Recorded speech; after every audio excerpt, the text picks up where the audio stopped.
O ito naman, Sir Ed, meron tayong napakagandang balita. Kasi ang SSS nag-roll out ng historic pension reform program starting next month. Wow! Sige, So, ano to? Ano ibig sabihin nito? Okay. So yung SSS pension reform program natin, yung magkakaroon ng structured pension increase for all pensioners from 2025 September to September 2027, no?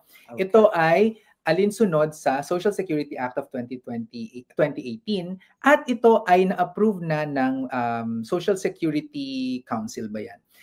Noong July 11, 2025. Okay. So, ano yung mga social SSS pension reform principles na sinunod nila, no? They want to uplift all pensioners through inclusive benefits adjustments, recovering from inflation to protect purchasing power, and promoting the value of working, saving, investing, and prospering as mandated by Republic Act 11199. Ang ganda naman ng mga principles, Ang ganda ng principles. Sana na. At mukha namang tinatry. Alam niyo naman talaga nila. Alam niyo, sa totoo lang, marami po talagang mga haters yung SSS, no? And I could understand, no? Wag natin silang ipambabawalingala. Pero nag-e-effort po talaga siya. Ayan, no? Ating social security. Ating social security. Ano to, no? Parang malayo pa tayo sa mga developed countries ng mga social security types, especially sa Spain, kung saan kami papunta, di ba? Pero may mga steps naman towards the right direction, no? Correct. And that's why I always promote and support itong mga tatlong pillars yan ng social security natin, SSS, PhilHealth, and Pag-ibig. So, kaya po natin sila pinopromote kasi hindi po pwedeng susukuan natin. Government yan, pera natin. Kung susukuan natin, tayo rin yung matatalo. Correct, 'di ba? So hindi dapat tayo magpatalo, no? So, ito yung pension increase from 2025 to 2027, no? So, 10% increase siya ngayong September 2025 for retirement at saka yung mga may disability pensions, no? Sa next year, additional 10%. Wow. Sa September 2027, additional 10%. Wow. Perfect. 'Di ba? Para naman sa mga death or survivor pensioners, 5% ng 2025, and then sa September next year, additional 5, and then additional 5% na naman sa September 2027. Ano? So ito yung sample pension increase, Sir Ed. Ano? Punta na tayo dito sa pinaka-common, yung sa kung kuwari, nagpe-pension ka ngayon ng kung nagpe-pension ka na ngayon ng 5,100. Ngayon na mismo, 5,120, no? By September, magiging 5,600 na yan. Uy, service, malaki yun, Malaki yun. Kahit pa paano yung 500. That's 10% nga talaga. Yes. Tapos, pagdating ng September next year, 6,100. Wow. Nasa 6,200 na siya, no? Pagdating malaki yan. September 2027, 6,800 na, no? So, yung ating, nadagdagan ng 1,000, nasa 1,700. So, from 5,120, magiging 6,814. So, in that 3 years, nasa 33.1%. Yung itinaas. Wow. Diba? So, yan yung pag nasa, kasi usually ang average po na, unfortunately, nasa 5,000 pesos ang pinipension ng karamihan sa SSS, no? Pero, kung ikaw naman ay nandito, kaya talagang dapat sana, i-maximum natin yung pagbibigay natin sa SSS.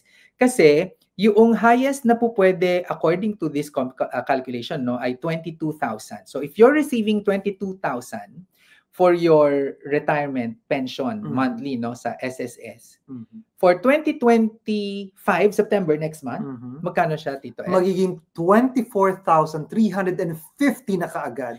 And then by September 2026, 26,786. At by 2027 September, 29,464. Ang taray, di ba? Wow, almost 30,000. Yes, so parang, alam mo, pag magre-retire ka na ng ganyan, tapos nandyan din, ganyan din yung sweldo mo, ng panahon na yan, ang happy kasi tataas yung ating pension, no? At ito yung maganda dyan. Walang contribution increase na required from now, from making this announcement. And ito ay nakabase sa kanilang solid actuarial foundation. Wow! Diba? Saka Sir Vince, ako ang realization ko dito ay, kasi ngayon, syempre, yung 500, 1,000, 8,000, hindi yan mukhang malaki. Pero isipin po natin, kada buwan nito hindi ito ayuda na minsan lang ibibigay. Yes, yung pagtaas every month makukuha yan. Kaya magandang step po ito. Kudos to SSS. Yeah, no, sabi nga ni Easy, baka maximum ako serving simula nang naging OFW ako. SSS member na siya since 20 years. Yeah, baka nga. Pero sa mukha mo, Easy, ay nasa mga 30 ka pa lang eh. Parang 30 years ka pa to pay. Ang bata ni Easy. Pero don't worry, Easy. No? Pag tayo na yung magre-retire, I'm sure mayroon na namang merong increase yan ulit. No? Sana po ay ano yun. No? Ayan. And then, so nasan ba siya ngayon? No? Nasa Hong Kong, si Ezzy. No? Ayan. Okay. And ano yung impact of the reform program ng SSS? Nasa 3.8 million ang magbe-benefit na pensioners. Ang ganda naman. Oo.